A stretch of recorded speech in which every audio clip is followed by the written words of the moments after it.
Blog Talk Radio. Out at foggy midfield, muddy midfield, although they've done a heck of a job getting the field ready, they just tossed the coin to start the proceeding. Silver back looking left, looking in, he's going to go long down the left side, there he is, and it is called 35, 30, 25, 20, 15, 10, 5, touchdown, Jason Cruz. Coast to coast.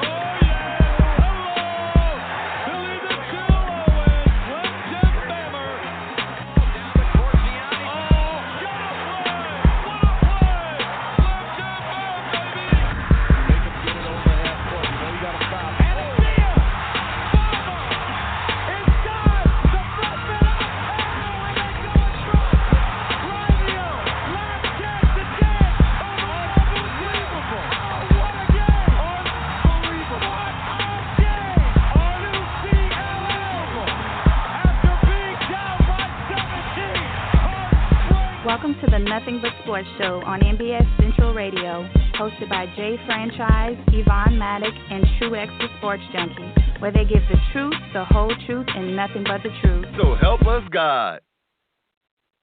Yes. Welcome to the Nothing But Sports Show on NBS Central Radio. Of course, I'm your host, Truex the Sports Junkie, and I can't wait to get into these heavy topics. Of course, I got the homie with me, Keo. What up, baby? Yo, what's good, man? Good to do the show tonight. Apologize for yesterday's. We were supposed to have the show yesterday, but we're here tonight, man. So I hope everybody's ready tonight. I guess I should be the one to apologize because it was my fault we didn't have no show last night. So my apologies to everybody out there. In the words of Jasper in Sports Talk America. But I don't know who else is on here. Nobody else is on here. Let's get into these topics, Keo. Yeah. Shout to my man Yvonne. He went to Croatia today. Yeah. So just to inform everybody, Yvonne will be. He won't be on the show for an entire month. He'll be back actually towards the end of the month. So he'll be back towards the end of the month once college football season kicks off. So best of luck with his vacation. Mike hopefully he's on later, and besides that, it's just going to be me and True rocking it tonight for now. So let's go off these first topics. And this past week, Tom Brady, he received a new contract, man. A first year worth around 24, I think, and I think the following year worth 23. And he gets a 2-year deal. So what do you make of this new contract of Tom Brady, True? Nothing really to make of it. I mean, the dude is arguably the greatest quarterback ever. The Patriots are literally, title contenders year in and year out, basically because of Bill Belichick and Tom Brady. Brady right now, every year we keep saying he's gonna fall off. This is a 2-year deal. At the end of the day, this is basically just to say he's gonna end his career in New England. I have no issue with that. I think that it's only 2 years, and I think at the end he's gonna retire. If not, if he's still winning, it's still good. I think it's a good deal for both teams, for both the team and the player, because they're still winning and they feel like they want to, not restructure, but give him another extension. They can do that. They just want to take it piece by piece with him and go that route with it. If they struggle this year and they struggle next year, then okay, they're done with his contract, and they're basically done with Tom Brady. And Tom Brady can say, you know what, I've had a hell of a career and it's time to move on. So I think it's a win-win for him and the team. And congratulations to Tom Brady, and congratulations and good luck to the New England Patriots. just to confirm the details of his contract, it's actually going to be a $70 million contract. He'll receive $23 million this season, $30 million the next season, and then $32 in 2021. So Tom Brady's $23 million salary this season is actually, he gets an $8 million increase over the $15 million he was scheduled to get paid for. So I think that's definitely huge. There's nothing much I could say more about this contract, man. Well-deserved contract. I was surprised though. It hit me by surprise when they said, "Oh, Brady, and the Patriots agreed to turn to a new deal," and that was huge for him, man. And a lot of people have given doubts about the Patriots every single year when it comes to Brady, that he's going to fall off, that he doesn't have any more, that he's lost it, and he's proven people wrong, and he hears that, man. So congratulations to Brady, well deserved. And one of the reasons why I always pick the Patriots every single year, because they have Tom Brady. If the Patriots didn't have Tom Brady, I probably wouldn't have picked them. And this year, once again, they're high favorites just because they have that Brady and Belichick regime. So Tom Brady, well deserved. I have no problem with that. So I'll just leave it at that. Yes, sir. I mean, the proof is in the pudding, right? Yep. So wait a minute. Last year, you said that if Brady won the Super Bowl, you said he is the GOAT. Yeah, right? I think he's the GOAT. I mean, when it comes to quarterbacks, he's the GOAT. I have no issue saying that. Dude is just phenomenal, man. Dude is phenomenal. He's the GOAT, and that's why I say you don't have no issue paying the GOAT this late in his career, especially if they keep winning. Dude wins every year, it seems like, or at least put himself in position to win every single year. Yep. All right. So last week we were going over the NFL top 100. I wouldn't say top 100 players because we're at the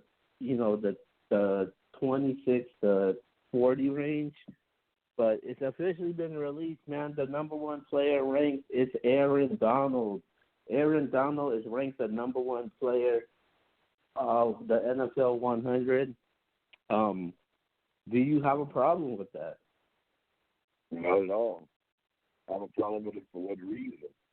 I mean, people, at the end of the day, I get it. You can say Tom Brady's number one. You can say Drew Brees is number one off of last year. Shoot, I know how I feel about Patrick Mahomes. Incredible Patrick Mahomes was last season. You can make the case that he should be number one because this is not for everybody out there, this is not an award that is given to somebody on longevity or how good you've been for the last 3 years. It's a one-year thing. For 1 year, you may see a player be number one, and then you may see somebody be number 71. It doesn't matter about what you did throughout your career. It goes off what happened last season alone. And we can make the case that Aaron Donald, the defensive player of the year, by the way, it's not like he just, was somebody that didn't win anything last year, had the best season overall. I personally tell y'all, I think the Patrick Mahomes game was phenomenal. But let me say I think the players, how they look at it. And that's one reason why I can respect the players actually vote on it. The players play against everybody. The players play against Patrick Mahomes and company. But Aaron Donald, for everybody that just forgot about it, this dude plays defensive tackle. Yeah, basically 60 tackles, 59, 18 assists, and 20 and a half sacks last season. He plays defensive tackle, people. He doesn't play defensive end. He plays defensive tackle. This dude is dominating people. Dominating. I mean, I can't even bring up the quarterback hurries, the deflected balls. This dude is a monster. And not to mention, the Rams went to the Super Bowl. So it's not like they picked somebody that didn't get to the Super Bowl, but they picked somebody that actually affects the game on defense, and they got to the Super Bowl. So, yeah, I have no issue with being number one. Do I think he's the best player in the league? No. But do I think he's one of them? Absolutely. Okay. All right, before I go, we got another member of the panel. We got Big Mike in here. You already know. Glad to be back. Sorry I'm a little late. Let's get it started. Okay. So Mike, one of our first topics for tonight is NFL 100 released the top 100 rankings, and ranked number one right now is Aaron Donald. Do you have a problem with those rankings right now? What True just said was everything true, everything factual. There's absolutely nothing wrong with him being ranked number one, especially because the players have a big part in ranking the NFL 100 as well. So they're the ones that basically voted him in there. The majority of players in the NFL did.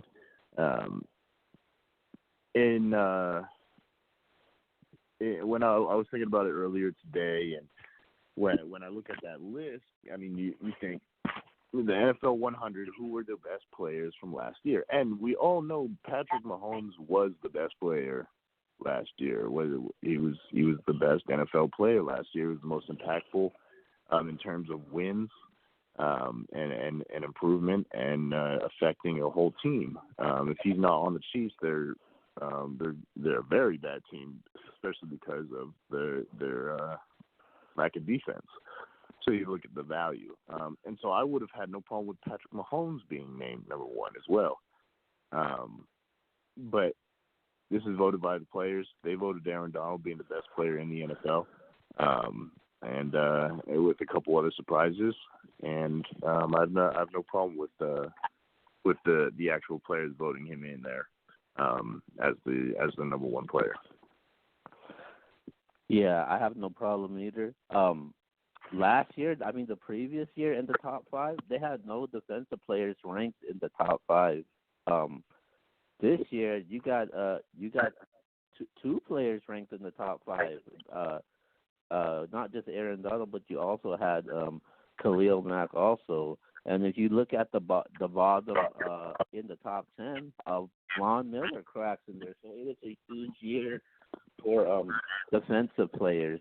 They made definitely a huge splash. Aaron Donald, I think I remember last year he was in that contract dispute, and he proved it, man. And he proved that he was not only the best defensive player, but the best player in the league, and he has made a huge impact. He's one of the reasons why the Rams defense are at that elite level, top 3, top 5, and I got no problem with that, with Aaron Donald being ranked the number one player. Just to round it off with the top 10, we got Von Miller winding out number 10, Julio at 9, Aaron Rodgers at 8, Antonio Brown at 7, Tom Brady at 6. He was number one the previous year. 5 is Todd Gurley. 4 is Patrick Mahomes. 3, Khalil Mack.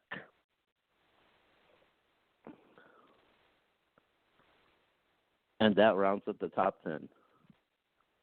All right. So tonight's show is a very short show. So we're gonna get straight to it right now. Oh, actually, I apologize about that. We actually have one more topic. So we're gonna, throughout this off season, the talk has been quarterbacks. So as far as quarterbacks goes in the league entering the 2019 season, what quarterback has the most to prove this season? If we're just talking about purely just one quarterback, I think has the most to prove this upcoming season. Ali. Man. Carson Wentz.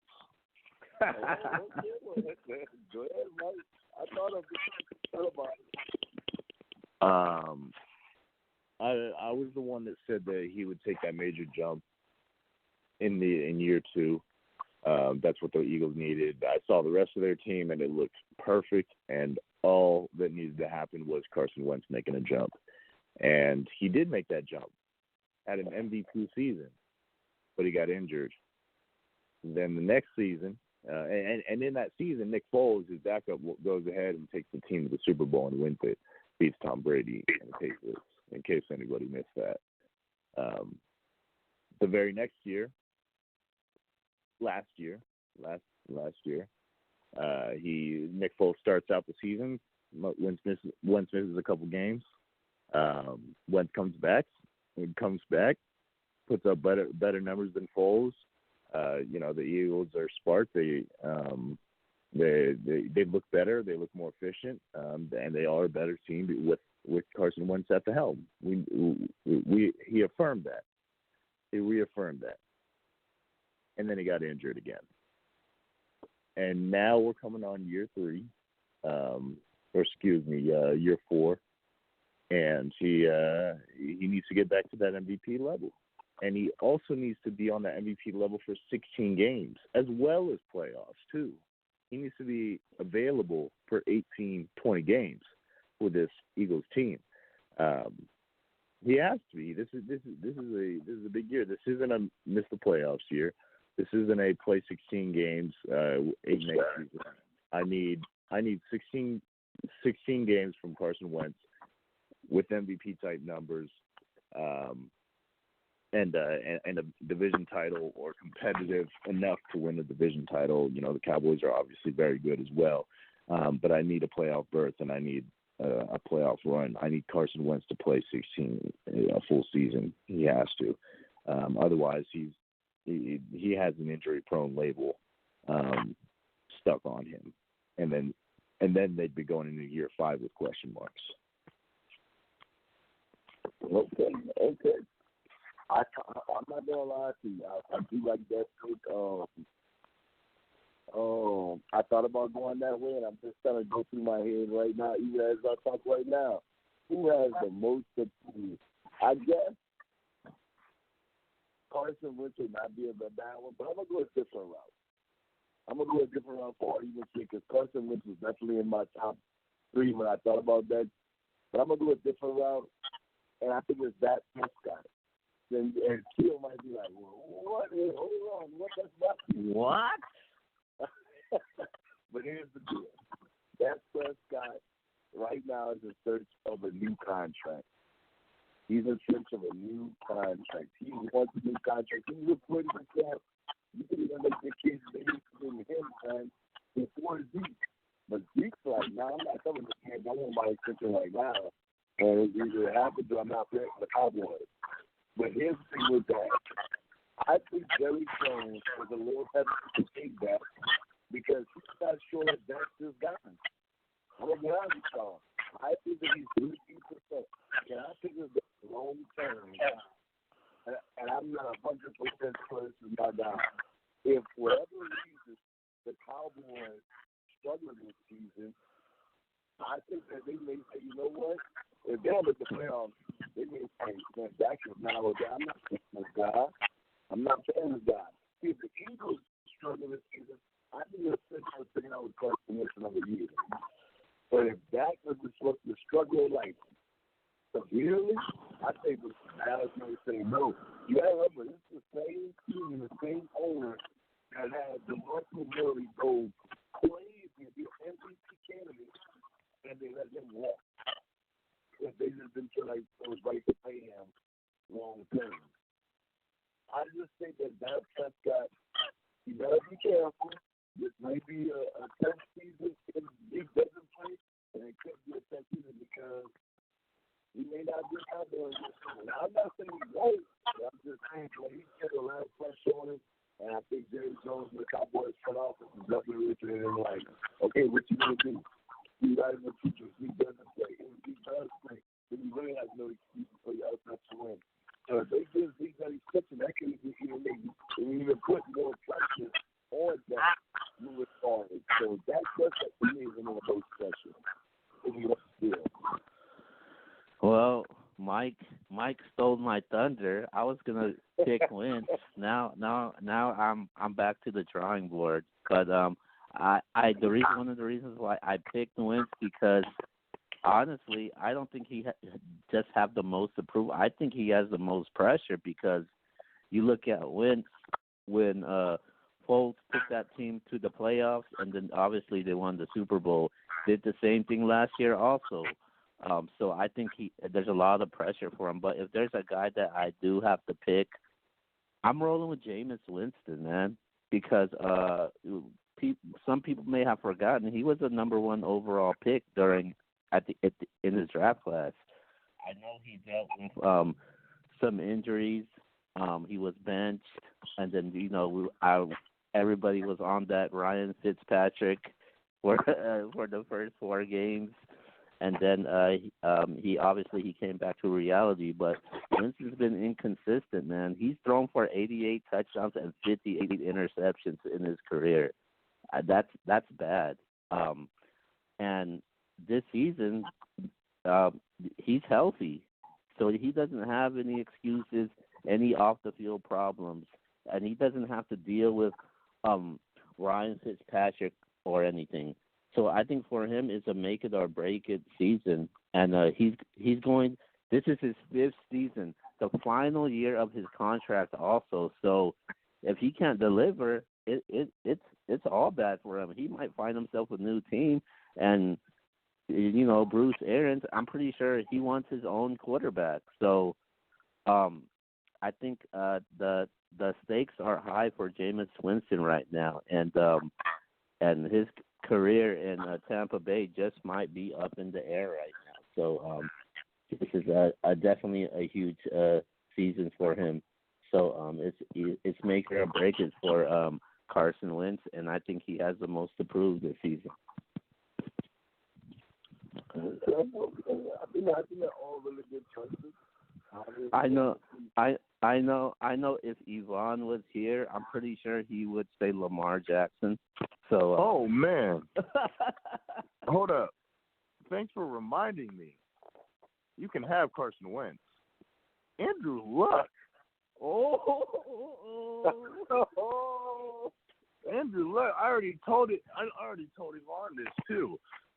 Yeah, and Yvonne said, he definitely has something to prove. He said, I think this year or next year it's Super Bowl. And I said, no. This year. It has to be this year. There's no more wait for Andrew Luck to be this elite quarterback. He's ranked with Drew Brees and Tom Brady and higher than Ben Roethlisberger. He's ranked with Russell Wilson. He's ranked with the top guys: Russell Wilson, Brady, Brees, Mahomes now as well. If he doesn't make the Super Bowl this year, if he doesn't go to the Super Bowl, I'm putting him with Phillip Rivers. He's demoted to tier 2 quarterbacks. Phillip Rivers, Matt Ryan. I guess Big Ben is kind of a tier 2, but I think he's closer to tier 1. You can't put Andrew Luck in Aaron Rodgers conversation, Tom Brady conversation, Drew Brees, when his playoff success is very minimal. Very minimal. He's had injury, yes, but when he's made the playoffs, he's had one outstanding game, which is when he made that comeback against the Chiefs. What was it, 5 years ago? That's not enough for me anymore. I need to see that this guy is on the level and supposed to be the next great quarterback after Brady leaves, after Brees is retired. That's what I need to see, and I've not seen that in the playoffs yet. and it has to be this year. It has to be this year, otherwise he's demoted. I forgot about him. Carson Wentz, it's about injuries and being healthy. Andrew Luck, it's about stepping up when it truly matters. True. What do you have to say about that? I know you're the one that said that even before the draft that he's going to be a future Hall of Famer. I agree with Mike. Since I never even thought about putting Andrew Luck. Is he have the most to prove? I wouldn't say he has the most to prove because of Andrew Luck. I mean, if he has a good season, it's the playoffs, and it don't fit, you're not gonna say, "Well, I'm not playing Andrew Luck next year." Other guys, I think, can actually lose their position, but I see what Mike's saying. We cast off Andrew Luck for weak quarterback. He's in the same tier with the Tom Brady, the Drew Brees, the Aaron Rodgers.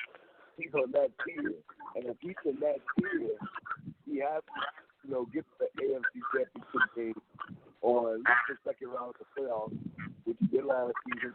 But I just think that, man, I think people want to see Andrew Luck on the biggest stage, the Super Bowl. That's what they really want to see. But I get why Mike's saying it because the series on, we got to see more. But if that's the he's going to win a Super Bowl. So I'm going to say Aaron Rodgers. So Aaron Rodgers has to win this season too. If that's the case, because Aaron Rodgers been missing in action the last couple of years. But I see what Mike said because Andrew Luck is number one. And I have belief in Andrew Luck. Last year, I think I was the only one that had Andrew, the Colts, making the playoffs last season. If I'm not mistaken, everyone was high on the Jaguars. I was on the Jaguars. I remember you were definitely high on them. You were high on the Jaguars and Texans, and I knew that those teams had better. Those guys had better teams. Those teams were better, but they did not have Andrew Luck. And I said, adding Andrew Luck, bringing Andrew Luck back for the Colts is going to result in 5-6 win improvement, and that's what happened. I'm very happy that happened. However, this is the year we need to see playoff success, real playoff success. I don't want to see him make it to the second round. I need Super Bowl. Championship, AFC Championship. Yeah, I need to see an extreme effort in the AFC Championship. It's got to be neck and neck, no fault on Andrew Luck at all type thing. Obviously, he has to take some blame, but I need to see almost perfect game. An excellent game from the AFC Championship for him to stay in this status with these top quarterbacks. Otherwise, it's Super Bowl or nothing. Otherwise, he's Phillip Rivers. He's Phillip Rivers level. That's where I will put him next year. I will drop him from that list. I get it, Chuck. I definitely get it. All right. So now that's that out of the way, it's time to go to our predictions for the NFC South. That's right. And before we go to the NFC South, I know Mike wasn't on the show yesterday when we did the North. So, Mike, really quick for the NFC North, give your predictions really quick for the North. Absolutely. I'll give it real quick. The Lions will be on the bottom, of course. I think that they're going to be a good team. And actually, I think they'll be neck and neck with the Vikings. Both of those teams are going to be 6-10, 8-8 type teams. They don't have the quarterback play to compete with the Packers. They don't have the coaching to compete with the Chicago Bears. But those two teams, this is a very competitive division, and any other division, the Lions, the Vikings, they could they would get a playoff spot in other divisions, in the AFC East, in the AFC West, the NFC South. They'd win more games. But within this division, probably the hardest in the NFL. I have to go with the Vikings coming in third and the Lions going in fourth. The Bears lost Vic Fangio, and the Packers had a really good offseason. They did. I think that the moves that they made, adding Adrian Amos, bringing in the pass rusher from the pass rusher from Washington, missing on his name right now, for the Packers is big. They have a stud middle linebacker, and then the resurgence of the offense. A new coach, Aaron Rodgers at healthy at quarterback, fixing the running game with Aaron Jones and Jamal Williams. I really like this Packers team, and I think that they'll make the playoffs again. They'll make the playoffs for the first time since Aaron Rodgers has been healthy, at least. But I do not think that they take this division at this moment. I've been very high on them, and I think I'm a lot higher on the Packers than other people, because some people have them missing the playoffs still, having a 500 record. I think there's no chance that with a full season of Aaron Rodgers that this team is not going to the playoffs. I think a strong 10-6, 11-5 season is in order for the Packers, but the Bears will be one of the best teams in the NFL, led by that defense, led by all the offensive talent that they have. Tariq Cohen, David Montgomery, Mike Davis too at running back as well. Not a bad running back whatsoever, moving from the Seahawks to the Bears. Really nice running back tandem. Wide receivers, they have Anthony Miller, who came on last year and will be in his second season. They have Allen Robinson, who's now 2 years removed from that ACL injury. Taylor Gabriel, speedy guy. Just so much talent on so many weapons. Trey Burton, so many weapons for Mitch Trubisky to work with, and he is only improving. He had an excellent year last year. Completed 66% of his passes. He's one of the better deep ball throwers in the NFL. Very mobile as well. I expect him to have an even better year than last year. Have more control of the offense, and the Matt Nagy offense will be one of the better ones in the NFL as well.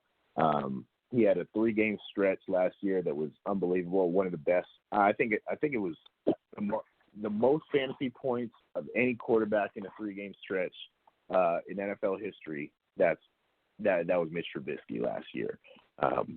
He's going to be better, and I'm looking forward to the Bears being one of our Super Bowl contenders this season. They lost Vic Fangio. Chuck Pagano is a defensive guy, though, and will definitely be able to lead this defensive team as their new coordinator. It will not fall off as much as last year. Might be some less turnovers, but with less turnovers, with a few less turnovers, that just puts more pressure on the offense to do better, and they will do better and have a more successful rate. The Bears will win this division with a strong 13-3 season. 12-4 season is what I'm looking at for the Bears, but the Packers will also be a wild card team. Wow, interesting.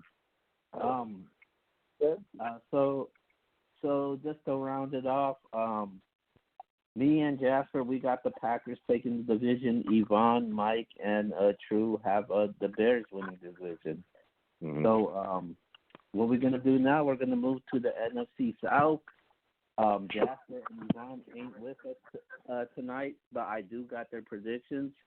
Jasper, obviously, he got the Saints, and I actually find this as a huge surprise as much as he talks, because he has the Saints winning the division, and I'm talking about Yvonne. Well, okay. Of course he talks crap, but he talks crap because, he just tries to bug the Saints fans. You know how it is. Yeah, at least have common sense. All right. Well, I love to feel Mike, and you're going to go with this one. I want to go last. I want to sit back because I'm kind of predictable where I'm going. I want to see y'all have to say first. Mike, you want me to go first, or you want to go first? It doesn't matter. I'm good. I'll go ahead and go first. It's I don't know what True is looking for here. I'm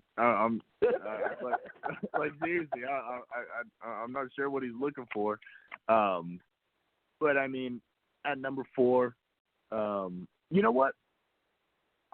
It's something I really been waiting for. I was hoping we didn't do NFC South yet, and closer to preseason. I'm really worried about Cam Newton. We haven't heard much about Cam Newton and his shoulder, but there were reports that he had the same injury that Andrew Luck did.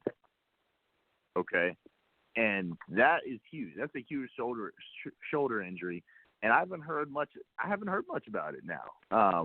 I haven't heard that he's healthy. I haven't heard I haven't heard that he's not healthy either. I mean, the last time that I heard anything was earlier in summer, and that he wasn't healthy, and he was having work done and was having surgeries. If Cam Newton is not healthy for the season, and again, I'm staying away from him in fantasy as well. I have the Panthers coming in at 4th. I don't. That's if Cam Newton doesn't play, obviously, or is injured at all for any of the season. To be safe with that, since we haven't heard much about it, I'll put them at 3, and put the Buccaneers at 4. I think the Buccaneers will be very fun to watch. They're going to have an entertaining offense. Ronald Jones, we'll see. We'll finally have the running back helm. We'll see if he sticks with it. But it's really about that passing game. You have 2 stud tight ends, and Cameron Braid and O.J. Howard, that Jameis Winston loves to throw to. Mike Evans and Chris Godwin. Those 4 receivers / tight ends make up one of the best receiving core in the NFL. They have Bruce Arians leading that offensive charge, and Jameis Winston can put up numbers. He's not a terrible quarterback. He's just not a good leader. That's all. He's got the quarterback talent. He's just not. He doesn't have the charisma to be an elite quarterback, as we saw, as we've seen plenty of times. He's immature, and he's just not the leader. They won't win games, but they'll be fun to watch. Buccaneers 5-11. It's 6-10 at the bottom of the division. Panthers with a full season from Cam Newton will be middle of the pack, 7-9, 8-8. Not much improvement from them. And number 2, the Atlanta Falcons will be very fun to watch, and I think they'll be competitive as well. I think they could end up 10-6 and still miss the playoffs because of the NFC. I think that they're a really good team. Strong offensive line. The defense has plenty of pass rush. Dan Quinn, this is a big season for him. He might get fired if they don't win this division. I don't know what kind of ultimatum has been made for them. They're 2 years removed from that from that 28-point comeback. They finished at 7-9 last year. They made some improvements. They added another edge rusher in Adrian Claiborne. They added James Carpenter for the interior line at the guard position. They lost a little bit, but not too much. It's still pretty much the same core: Matt Ryan, Devontae Freeman, Julio Jones, Mohamed Sanu. Calvin Ridley looked really good last year. And then on the defensive end, you have your Vic Beasley leading at the defensive end spot. Deion Jones at the middle linebacker spot, and then Desmond Trufant is one of the best corners in the NFL. Keanu Neal was injured he got injured, I think, the first game of the season against the Eagles, and that didn't help them whatsoever. The passing attack will be fun. We'll put up numbers, but it'll be a missing the playoffs type season again for the Atlanta Falcons. I'll give them a 9-7 record. Could see 10-6, but 9-7, missing the playoffs. The Saints. One thing that True said a couple weeks ago did interest me. with the fact that Drew Brees could completely fall off, just like Peyton Manning did. And I predicted the Peyton Manning thing. Might have been just spite. I don't remember exactly why. I always thought, Peyton Manning has always had a weaker arm. I just felt that he was going to fall off that year for some reason. I don't remember what it was. I don't think I even saw anything really. Maybe I saw it degrade a little bit, but I knew that Peyton Manning that season was going to struggle way more. Drew Brees, this could happen to him. What is he, 39? Is he in his 40s yet, or is he 39, 38? He's close. Yeah, he's real close to it. Yeah, he's right up there. Has a lot of miles on that arm. And if he declines, if he just falls off the planet and can't make those throws anymore, the Saints will struggle, and they might, and they will miss the playoffs. But from what I've seen, he still has zip on his arm. I've watched training camp videos, highlights and stuff. Follow everything on Instagram, all that kind of stuff as much as you can to see that type of stuff. And I haven't seen any less zip from Drew Brees. I think his arm looks fine. Their offense is going to be fine. Their defense is fine, is good as well. But that offense is crazy with Alvin Kamara, Michael Thomas. They added Jared Cook at tight end. Not a huge position for the Saints, but it's another weapon. I'm looking forward to seeing Tre'Quan Smith, I think his name is. He had a couple big years and big games, for the Saints at the end of the year. And I think that will that he'll come along a little bit more. They added Latavius Murray and once they lost Mark Ingram. Malcolm Brown as well, defensive tackle from New England. We all know his name as well. Just another interior rusher for them. I think the Saints have reloaded. What they've lost, they've gained in return. Eric McCoy, the Texas A&M center, was the perfect pick for them. I can't believe that they got him at the 48th pick as well. I forgot about that. That's because they lost Max Unger to retirement after the year was over. So Eric McCoy probably is going to lead that center position and be completely fine for that offensive line. And so, again, one of the best offensive lines still, led by Taron Armstead and Ryan Ramczyk. Saints are going to be one of the best teams in the NFL as well. I give them a 12-4 season. I don't think that they'll be the number one seed. I think that that'll be the Chicago Bears or my NFC East champion. But I'll say that they're going to be a top 3 seed for sure in the NFC with an 11-5, 12-4 record. All right. Okay. On the bottom of the division, I got Tampa Bay with a 4-12 record. They start up the season. The first 5 games going to be tough for them. I could see them going 1-4, and I felt like this past off season they didn't really do much to improve their team. They lost more than they gained. I mean, they lost Quan Alexander to the Niners. They lost Deshaun Jackson. He went to the Eagles. Adam Humphrey was huge in the slot for them. Lost him also, including with Brent Grimes and Vinny Curry. And I feel like nobody in here did enough to get on the Saints level. Like I said, Jameis Winston, he has a lot to prove. And Mike Evans going to have a lot of work, especially a lot of attention on him. And so Winston definitely has to step up. And I know they did added Perryman. I feel like that wasn't enough. The defense was horrible. And they did draft the first-round pick, Devin White, to replace Alexander. The secondary is a huge question right now for them. But last season they did force 17 turnovers, but they gave up the second most points in the entire league.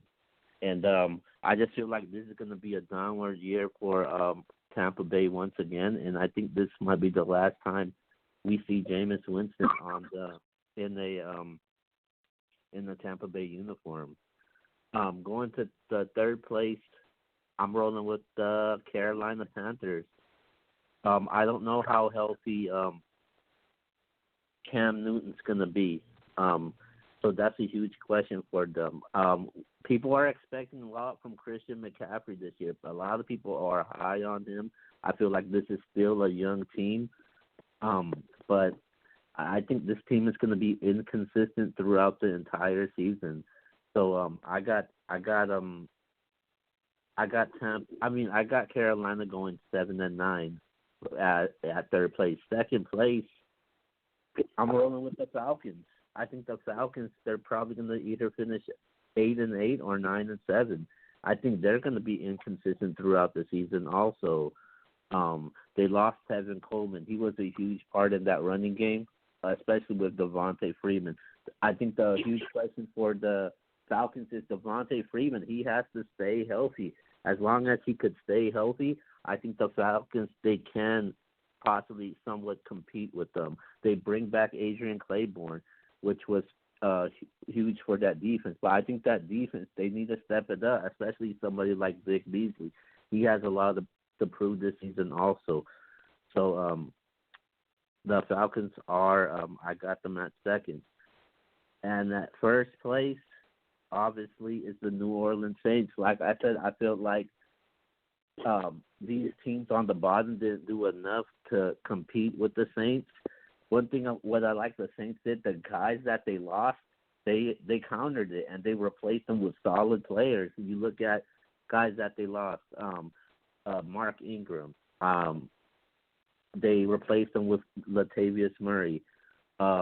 Max Unger, which was huge for them. I think it was Eric McCoy is the guy that's going to be replacing now. They lost Tyson Benjamin Watson, and Jared Cook was a huge upgrade for them. So I definitely like what the Saints did. We all know about that, that call that could have been to the Super Bowl in the NFC Championship game. They still got Drew Brees. They got Kamara. They got Michael Thomas. I think they got one of the best lethal offenses in the entire league. So I got the Saints at number one. They'll finish 12-4. Oh yeah, I forgot they added Mario Edwards also. Gives them more depth on the defensive line. I think this is basically a well-rounded team, and I think they're going to dominate the NFC South once again, man. The only question that I have is with the Saints is Latavius Murray. Alvin Kamara. He's going to be that guy now. Can he be that guy that gives you 20 to 25 carries a game? I don't think so, but that's why they added Latavius Murray in there to help with that load. So I think the Saints will be fine. I think Kamara's going to be fine. I see 12-4 season for the Saints. Obviously, one of those losses from the Saints will come from my Dallas Cowboys. So oh my God, be afraid. Be very afraid. Oh my God. All right. Well, I'm a little shocked by, I think shocked. That's what I want to see. Everybody I speak to has the Saints win this division going away. And one thing about me is I'm a true Saints fan through that nation. Shout out to that nation. I don't see it that way. I think this division is extremely, extremely close. I do agree with you guys on the Buccaneers, but I think the Buccaneers will be better than most people think. I think the Buccaneers is a team. I know Mike said he is the school with everybody. They added Dominic to that defense. They added Devin White from LSU, who's a tackling machine. I just think that they're going to be better on defense professionally than what people are giving credit for. And I think they're going to win some games because they can score. And like Mike said, their offense can just they have weapons with Chris Godwin, Mike Evans, the two tight ends, my boy O.J. Howard and Cameron Brate. This team's going to be a little dangerous. I think this team goes 6-10. They'll come in last, but they'll be right there. They'll be competing heavily with the Saints, with the Falcons, with the Panthers.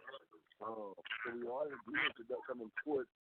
But I got them going 6-10, and possibly be even better. They can shock everybody because I do like the pickups of Ndamukong Suh and Devin White on the defensive side. The offense can just block the Jameis Winston. He don't be a bonehead, plays. They can do some things offensively. Coming in number 3, I am in agreement with you guys only because I'm not sure about the wide receiving core and how healthy Cam Newton is.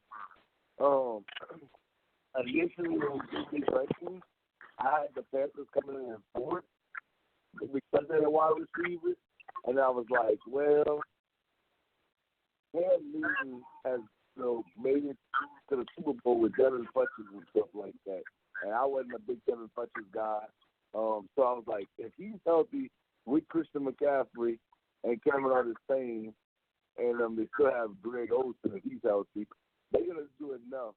Because they're the type of team that like to grind things out. I think they'll grind it out again this season. I think they'll be 8-8. But they're another team. If they do better because of their wide receiver, who I don't trust, DJ Moore and Curtis Samuel, I just think they're too young. You got Chris Hogan as the spot to the slot. I don't know if I trust that wide receiving core enough to put them above the other two teams. If they have better receivers, I make sure they're different. But those two are the ones that's really holding me back. They added Gerald McCoy, Dontari Poe. That's nasty. On your line to go with Luke Kuechly, Shaq Thomas, and Bruce Irvin. That's a nasty defense. We know what they can do on defense, but I just think I don't trust their offense enough to put them any higher. So I'm gonna say 8-8, but it wouldn't surprise if they were higher. 9-7, the next team. Atlanta Falcons, 9-7. Why did I pick them over the Panthers? I mean, obvious reasons. Matt Ryan, I think is a little bit more healthier than Cam Newton. Devontae Freeman is a question mark, but I like Ito Smith as a backup. I think that people, they're bringing up Kevin Coleman so much, but Ito Smith is a decent backup to me. When he came in, he's more of a change-of-pace guy.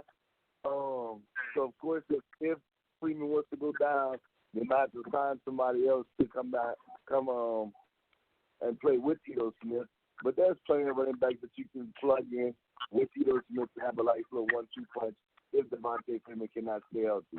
But when you look at that wide receiving core, man, Julio Jones, Mohamed Sanu, and Calvin Ridley, that's a problem. That's a problem for anybody. I don't care how good your secondary is. To try to stop those three guys, you're going to have a whole lot of issues. I think their young defense, Vic Beasley, Pat McKinley, those guys, they're going to be taking steps forward this season.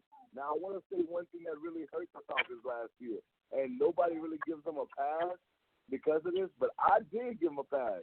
Deion Jones got hurt the first week of the season last year. Canu Neal got hurt later on in the year. Those are two of their best defensive players. If Deion Jones is playing and Canu Neal is playing, I think this team could definitely win this division. It would not shock me if they won this division. So right now, I got the Bucs at 6-10, the Panthers at 8-8, the Falcons at 9-7, and coming in one game in front of the Falcons, 2 games in front of the Panthers at 10-6 is the New Orleans Saints. I really wanted to put the Bucs at 7-9. I think this division is literally going to be separated by a game. One game. It's going to come down to the end. It's going to come down to the very end, and we're going to have to decide. At the very end of the season, the Saints got the Panthers. I want to say the Falcons got the Bucs. It could come down to the very last week on who wins this division. The Saints, it scares me. I'm not going to lie to y'all. It schedule because I feel like Drew Brees can fall off. I know Mike doesn't. He didn't really see the signs. But last year down the stretch, I felt like Drew Brees wasn't throwing the ball up to his capability. Now, one can make the case. I mean, when you look at their roster, they're loaded. Alvin Kamara, Latavius Murray. I'm not a Latavius Murray guy, but Latavius Murray is definitely a nice 1-2 punch with Alvin Kamara. You throw in Michael Thomas, Fagan Jr., Traquan Smith, Austin Carr in the slot. For all my people that don't know who Austin Carr is, he could be a fantasy sleeper this year. Just remember I told you that. Jared Cook at tight end. That's really nice. And then defensively, the young secondary, they have to take another step forward. I know Yvonne frowned and was like, they have the most to prove. This secondary is extremely young with Von Bell, Marcus Williams, Marshawn Lattimore, P.J. Williams, and Eli Apple. And then I like the little draft pick, Chauncey Gardner-Johnson from Florida. I think that this secondary, man, has a lot to prove, but you have to remember they're still extremely young. They're starting to get into that, okay, I know how to play in the NFL. I know what it's going to take not to get beat. I got to look at the next play. They've gone through a lot of things that some would even just say, was so detrimental that they could never rebound, especially against Minnesota. But I think that the Saints just are a team that battle tested, that's going to get the division at the end. But I don't think they're a team that's going to get a bye in the playoffs. I don't think they're a team that's going to, guarantee a slot in the Super Bowl. Last year I was all over the Saints. I said the Saints was by far one of the best teams in the NFC, one of the best teams in the NFL. This season, I have some hesitations towards that. If I see Drew Brees, then cool. But right now, I'm just a little hesitant. I got the Saints coming at 10-6. But to be honest with y'all, it would not shock me if the Falcons won the division or the Panthers. Now, but that's where I'm going. I don't see 12-4 like y'all. Lastly, I'll just wrap it up with this. I mean, look at the gauntlet. The gauntlet. Some people are saying 12-4. I've heard 13-3. I've heard 14-2 from people saying they're going to be a best team. Now, mind you, I know what happened against the Rams, but, man, that's tough to come back from. But when you look at their schedule, opening night versus the Texans, a team that they added offensive line help. They have talent everywhere. Will Fuller should be healthy with DeAndre Hopkins. Then if they play for Melvin Gordon like people are talking about, that could be a hard, very tough game. Then you got the Rams, the Seahawks, and the Cowboys. Look at their first four opponents. Texans, Rams, Seahawks, Cowboys. That's crazy. Later on in the season, they have to go to the Chicago Bears. I'm going to tell y'all right now, I think that's a loss for the Saints. For sure, when they go to Chicago. They got to play the Colts this year. They got to play the 49ers. A lot of people high on the 49ers. And they got to go to Tennessee. And we know Tennessee is always a dangerous team. Even when people don't believe that they're a good team, they're the type of team that gets the playoffs with their style of play. So, now, I don't know, man. I just don't feel like everybody else keeps 4 and stuff like that. I got 10-6. Yeah, true. It's not I don't feel like that's a big difference. I think the division will be competitive. I do think. I mean, like you said, Falcons' wide receiver trio is going to be unstoppable. I know that.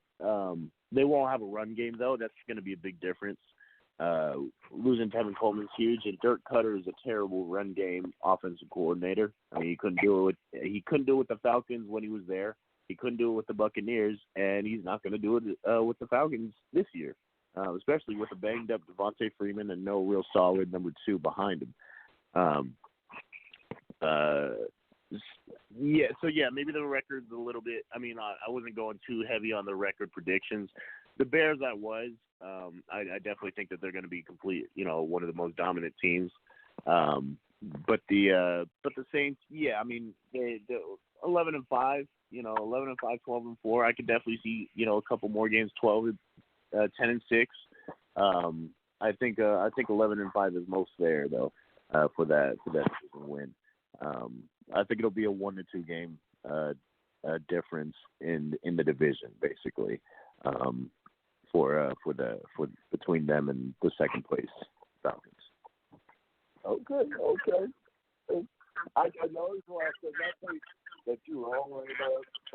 I think it's always cool after a team that's possibly have a bye week, and I don't see that for the Saints in the playoffs. I don't see the one of the 2 seed. I know you said that you don't think for me you can run a 3 seed. 3 seed maybe. I'm seeing more of a 4 seed for the Saints right now today. All right, so that sums up our division predictions for the NFC South. Next week, we go to the NFC East. So with that being said, we're going to move on over to college football and give our predictions for the Pac-12, actually. Mike. Oh, that's your area. Uh-oh. So, Mike, last week we made our predictions for the SEC. So, break down really quick how you had the SEC turning out. Yeah, I've got Missouri winning it all, taking the SEC division, knocking off Alabama and LSU. Bro, get the hell out of here! Alabama's winning the division and being a top 14. Who cares? Oh my God! Georgia will be. Mike, before you go to the Pac-12, one of my favorite analysts and people at ESPN, in the words of the great Lee Carson, not so fast, my friend. Woo-hoo! Oh my! What were your guys' predictions? I need to hear that. Let's hear the LSU fandom come out. I have Georgia winning the SEC this year. Okay. So Yvonne also had Georgia winning it. Me and Jasper decided to pick Alabama to win it. Okay, well, and that puts me in a rough group of college football analysts. However, I'm sticking with Alabama mostly because of the fact of how they lost the national title this year. I think they're coming back ready to win this thing. Ready, more ready than they were last year. Just really determined to get back there, play Clemson, and give them their own beat down. Because Nick Saban said that they were not focused. He said that they were not focused, but before that championship, before the national championship, they were not ready like they should have been. And this year, I don't think that's going to happen. They're always influxed with talent. Tua will be in his third year now, and he's going to have a Heisman type season again. Georgia obviously is going to be right there, very well coached. Jake Fromm is a very good college quarterback as well, really great leader. I just don't see them knocking off Alabama.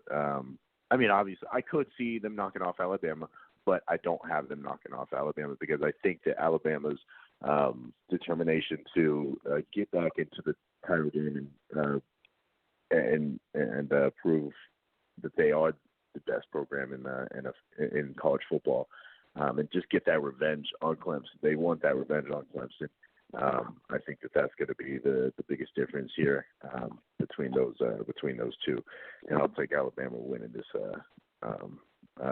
over Georgia. Definitely. That's in all honesty, you can't go wrong picking Alabama. Obviously, we see what Alabama's done in the SEC over the last lots of years. They've been so dominant. But I just think at some point we have to sit ourselves. They can't win every year. They cannot win the SEC every year. And I feel like Georgia's right there on the cusp of things. They have DeAndre Swift. They have the big time playmakers. They have Jake Fromm. I just think that it's time now. Kirby Smart, if you're going to take your program to the next level, you have to beat Alabama.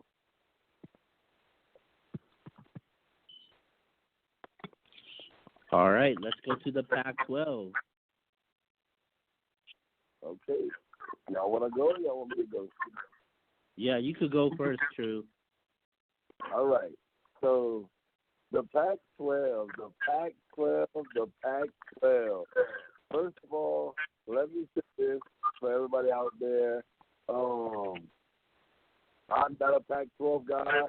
Mike and Theo are both huge fans of the USC Trojans and Clay Helton. Fight on. Fight on. JT Daniels.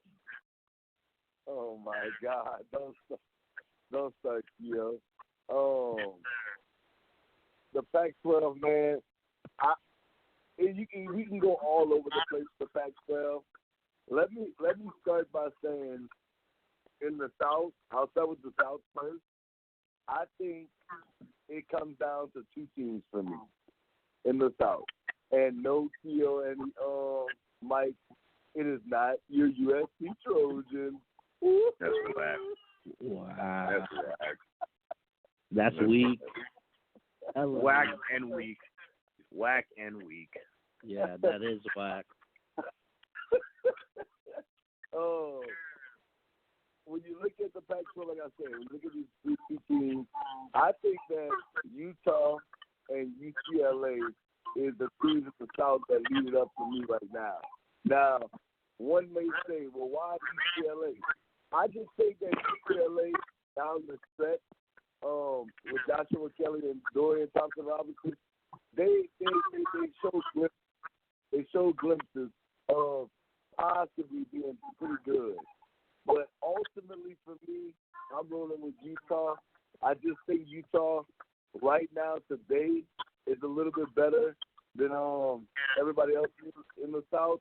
Tyler Huntley, we know what he does. I just think it's Utah's time, basically.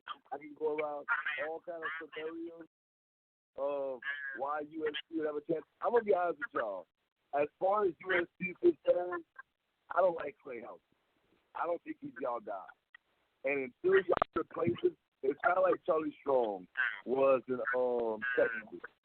It's no knock to Charlie Strong. It's not no knock to Clay Helton. I look at USC.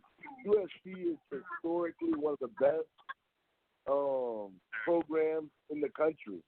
And when you have Clay Helton and leading that charge, I don't see the same USC team. It's just not a good fit. When I saw Rich Rodriguez in Michigan, it just wasn't a great fit. He just didn't fit the Michigan Wolverines. So until y'all replace him, I think it's going to struggle. Arizona State, they just have a lot of replacements to do. I do like Herman Whitfield. I do think that they could win possibly 6 or 7 games, but ultimately right now I'm leaning towards Utah in that division. But the reason why they want to spend a lot of time in the South, and it's not because I'm not a USC guy, is because I think that ultimately the Pac-12 champion is going to come from the North. I think the North is where it's at. They have the best coaches for me. In Mike Steve at Washington State, you got Shaw at Stanford, you got Chris Peterson at Washington. Those three right there for me is the cream of the crop. The cream of the crop in the Pac-12. Washington, y'all know, everybody knows. If you've been following this show, Washington probably the one school that before they got Chris Peterson, I'm the type of person I've been rooting for Chris Peterson to come over to LSU probably forever. But I do like Washington because they added Jacob Eason from Gardner. They got the transfer. Those that don't know, Jacob Eason is actually from Washington. So I actually think there's going to be a good scenario for him and the team. I'm torn, and the reason why I'm so hesitant because I'm torn on who's actually going to win the Pac-12 North. Because even though it's easy to count Stanford out, I don't want to count Coach Shaw and Stanford out. But I'm going to pick Washington with Jacob Eason, and I think that Jacob Eason possibly to be a dark horse. I didn't even bring up Oregon. Oh, apologies for not even bringing up Oregon. Justin Herbert, everybody knows he's probably on everybody's Heisman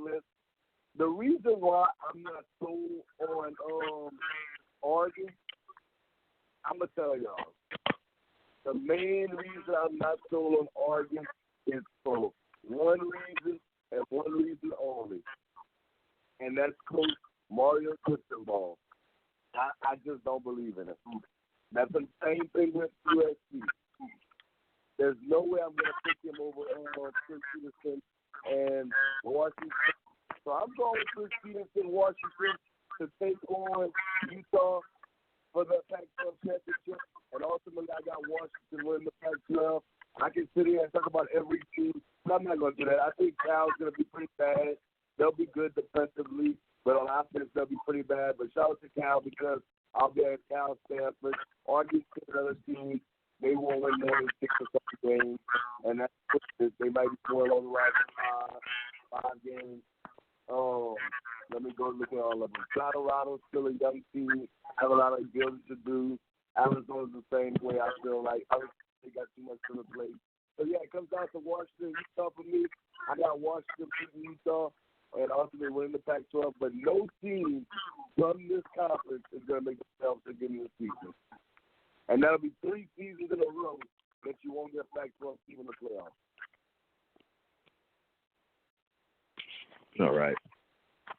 There are 3 teams that I think are on top of this Pac-12. Top of the Pac-12. Oregon is my 3rd team coming in here. They have the best offense. They have the best quarterback, and the most fun to watch. However, they do not, as True just said, they do not have the coaching of Utah or Washington's Chris Peterson. Chris Peterson is the best coach in this in the Pac-12, and that's what Washington has over everyone. They have the better coach than everyone else. But Utah has the best defense. Utah has the best defense. Oregon with the best offense. Washington the best coaching. Oregon is returning a lot of talent. However, I want to make that clear that they actually have they have a few players that were expected to leave, but they did come back. They could have gone to the NFL, including their quarterback. Including their quarterback.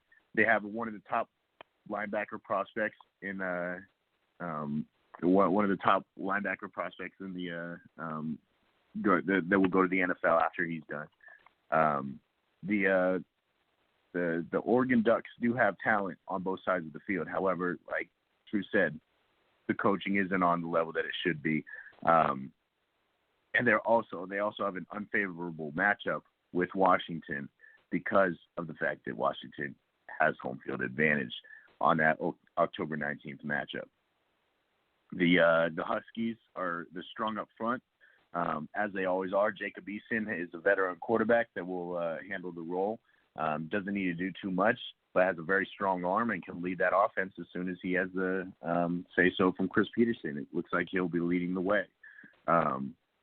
Oregon, the Huskies did lose a lot of defensive starters. I want to make that clear. They lost a lot of defensive starters, but I mean, the coaching of Chris Peterson and their coordinator, Jimmy Lake, they've always been good. They've always been a strong defense, and the influx of their recruits will be fine. And so they'll have a defense on the top level, just like always. Utah is the best team in this Pac-12 though. Quarterback. Their quarterback's coming back after what was his injury? I think it was collarbone. Am I right? Something like Tyler Huntley, I think, had a broken collarbone. Missed the last 5 games. Zach Moss, their running back as well, missed the last 5 games. So they have those guys coming back and ready to get better. He's dual threat quarterback. They have a new coordinator in Andy Ludwig, and that should help him reach his potential. Their defense has an excellent defensive line, very deep, and then their cornerback Jalen Johnson leads the defensive backs. This Utah team is the best. Is the best team in the Pac-12. just a couple words on my USC Trojans. I think that they're going to be fun to watch on the offensive side. JT Daniels will have a big step of improvement in his second year. Probably, one of the best wide receiver unions in all of college football. However, USC is coaching with Clay Helton as head coach, and then offensive coordinator Graham Harrell, former Texas Tech quarterback, as the top two guys. The offense will be fun, but the defense will be bad again, and Clay Helton will be fired after this season. Let me ask you this before Keo goes, and Keo can answer this too. But okay, if USC struggles like I think that you think, who would you like to see USC replace Clay Helton with? Pete Carroll? Yeah, I like that. Bring back, Oh, geez. Let's go back to 2003. Hell yeah. I'd have to think about coaches on the hot seat in the NFL.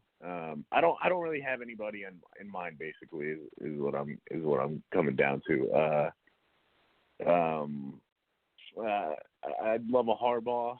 If John Harbaugh maybe gets fired, Jim Harbaugh, if he leaves Michigan, I'd love one of those guys. Just a big name. Shoot, maybe Urban Meyer comes out of retirement to go to USC.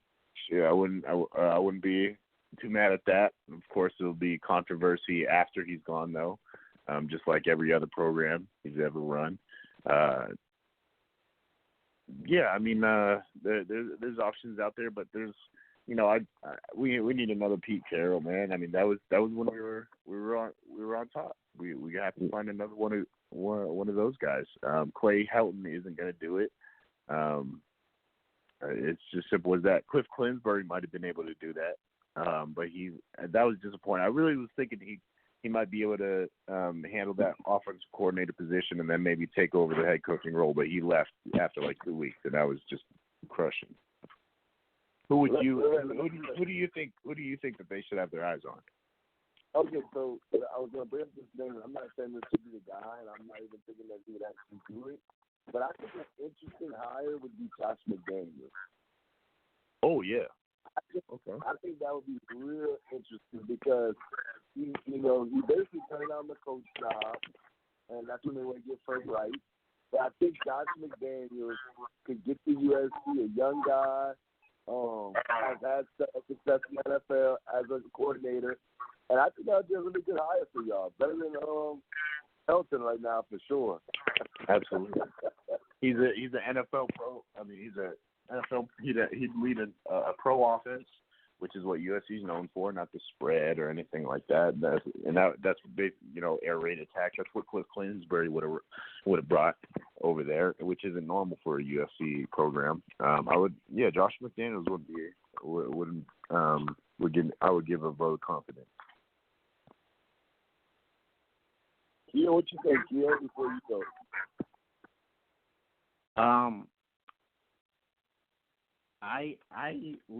When you first said it, I do like Pete Carroll though, man. I would love for USC to bring Pete Carroll back because they love him down there, man, and he has a home down there, and I think he'll get the recruiting up also. So I think Pete Carroll would be a huge name. I could see Josh McDaniels as a potential coach. I think he deserves a job, especially what he's been able to do. So I think those are potential coaches that I could see USC going for. But I think this is going to be the last time that we do see Clay Helton as as the head coach. So let me ask you this. And I know that you guys. What if Les Miles had a good year at Kansas this year? Would you take a chance on Les Miles? I'll take a chance on him, absolutely. If there's nobody else, I mean, I won't say nobody else. I just think, yeah, he's a B plus guy. I think he's on the same level as or the LSU coach Ed Orgeron. What the hell is his name? What is that guy's name? Ed Orgeron. Orgeron. Yeah, Orgeron. I know he coached USC already, and he wasn't rehired. He wasn't hired as the full-time guy after he was the interim because he's a B plus guy.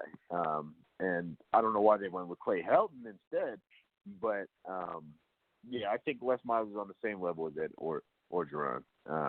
So I don't, I would be totally ecstatic about it, but it's better than a lot of options for sure. Okay.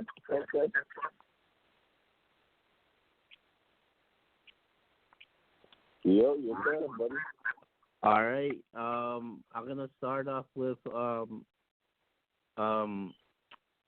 North and the USC, man. I do not have them winning it because I don't think they're gonna have a rebound just like that. I definitely think they are gonna improve, especially with Graham Harrell there. And now that you talk about coaches, I think Clay might get fired, and they might promote Graham Harrell as a head coach. But I think he'll definitely help him mature, develop JT Daniels. Their wide receiver, they got a lot of talent on the wide receiver, and I think they're going to throw the ball a lot. I think they're going to be one of the most explosive offenses in the country. I could possibly see 6 or 7 wins for that team, but I don't think it's gonna be enough for that team to win the Pac-12 North. But and teams like UCLA, UCLA, I do think they're gonna improve, but I just feel like it's not gonna be enough for UCLA. So, I was talking. So my bad. I apologize. I meant the South actually. So, yeah, okay. So the South. So Utah, man, they returned Tyler Huntley and Zach Moss, which missed a good portion of games. I like the advantage for them, especially their home schedule. I don't see any losses for them, and I like Utah coming out of this conference. As far as the North goes, man, I really like Oregon this year. Not just because of Justin Herbert. I like their 1-2 punch with the running backs they have with Verdell and Travis Dye. I think they can do a lot of damage, especially with that 1-2 punch. And in history, Oregon they're pretty explosive with their running backs when they run the ball. They did lose Dylan Mitchell, which was their leading wide receiver. But one thing that was huge for Oregon is they were able to get a transfer, man, Jawan Johnson from Penn State. So I think that's definitely huge for them. Look out for guys like Jalen Rose, he's a speedster, and tight end Jacob Breland. And I think that'll make up the loss as far as the passing game after losing Dylan Mitchell. So I like Oregon, but I think it's going to come down between Oregon and Washington. Washington, man, they're really an explosive team, especially the starters that they're returning. We all know about Jacob Eason. And with USC, Utah, Oregon, Washington State all going to Seattle, I like the schedule for them, and I, despite the schedule for them, I'm still going with Oregon, man. I just feel like Oregon is too explosive. I like the linebacker that they have. Yeah, I like the linebacker they got. He actually passed on the NFL draft just to stay one more year to lead his defense.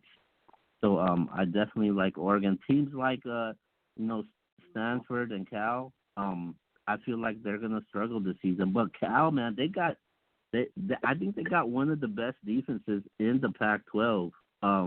Justin Wilcox, the new coach, he's done a great job so far. Stanford, David Shaw, he's been there quite some time now, and Costello, the quarterback, I think he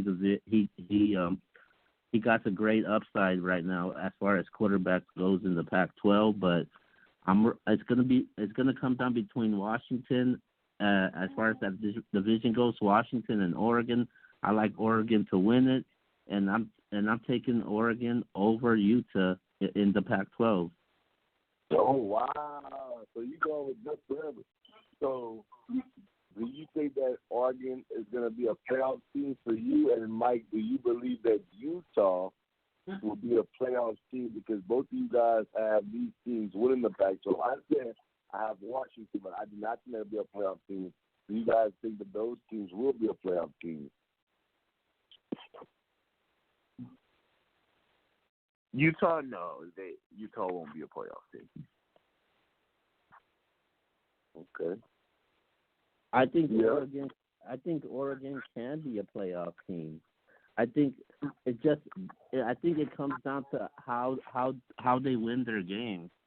Because if they get some style points off of these games, if you could compare the strength of schedule with Oregon compared to a team like Georgia, and Georgia would have the advantage just based off the strength of schedule. You look at Oregon's schedule, man. There's no teams that says, oh, you guys beat this team, we got to give them some style points. Oregon does play Auburn, but I think this Auburn team is gonna struggle. And I think Oregon's gonna cruise, man. Besides that huge matchup going to Washington, I like Oregon, and I think they got a great chance of making the playoffs, representing the Pac-12. Wow, you guys argue a lot. So, do you think that Justin Herbert can actually win the Heisman? Do I think he's going to win the Heisman? No, I don't think he's going to win the Heisman. Because, I don't think he's going to have that Heisman moment game, because the only game that I could think of, you could highlight that Auburn game. You could highlight the Washington game. I think that Washington's game is going to be crucial because it's going to be in a hostile environment, and Washington with Eason over there, I think he has to put on a huge show for Heisman voters to convince him. But it's gonna be tough for him to win the Heisman, especially when you got to compete against guys who's potential Heisman hopefuls, like guys like Lawrence, and even Jake Fromm or even DeAndre Swift. So it's just gonna be tough for Herbert to do that. He just has to put on some huge numbers to even convince the voters. So, but you do have him as a candidate, though. Yeah, I have him as a candidate. I think he is going to get invited to New York. If the way things I think is going to go, I think he is going to get invited to New York. But he ain't going to win the Heisman. Okay. And so far, off the stuff that we have broken down, I've told y'all I think Jordan's going to be in the next playoffs. People know how I feel about Clemson already. So there's only 2 spots left for me. I tell you, Alabama, I lean towards because I just don't think they're going to pick a team over Alabama if Alabama only loses to Georgia. So it should be interesting. But I think I give you credit here. You put a lot man, going with Oregon to me, I just don't trust Mario Cristobal. I don't think he's the coach for Oregon. I could be wrong, but we'll see. Yeah, I think he could win Coach of the Year for the Pac-12. He had a decent 8-4, 9-4 season last season, and I think he's going to do a great job this season. You may be right. For everybody out there, just so it's clear, I want to tell them real quick before we go to the next bit. I just want to tell them how many teams are actually in the top 25 when it comes to the Pac-12. I want to say this off the top of my head. I'm going to actually pull it up real quick. We have Utah coming in at 15, preseason rankings, Washington at 14, Oregon at 12, and I think that's it. I think that's the only thing that actually makes the rankings. And Washington State on the outside, looking at 27. So it should be interesting. 3 teams, we all picked one of those teams to win the Pac-12. Mike went with Utah. I went with Washington. Keel went with Oregon. Who did Yvonne go with? Yvonne picked Washington to win the Pac-12. What about Jasper? Jasper hasn't revealed his pick yet. Okay. Well, it's all good. All right. So that actually wraps it up for tonight's show. We had the short show today, and let's get to the shout-outs, and I'll go first. Shout out to Yvonne. I hope he has a safe trip out there down in Croatia. Shout out to Jasper, Ray, Marlon. Shout out to True, man, holding them down every single week. We're back with the Stardom Sism show. This past weekend we had Mike on there. Hopefully he's back for this upcoming weekend. But and shout out to Mike once again, holding them down for tonight. But besides that, man, my thoughts and prayers to everybody that was affected by these shootings last week. So be safe out there. But thank you for supporting and tuning into the show every single week. Yes, sir. No doubt at all. Shout out to everyone on the panel. I think it was a solid episode.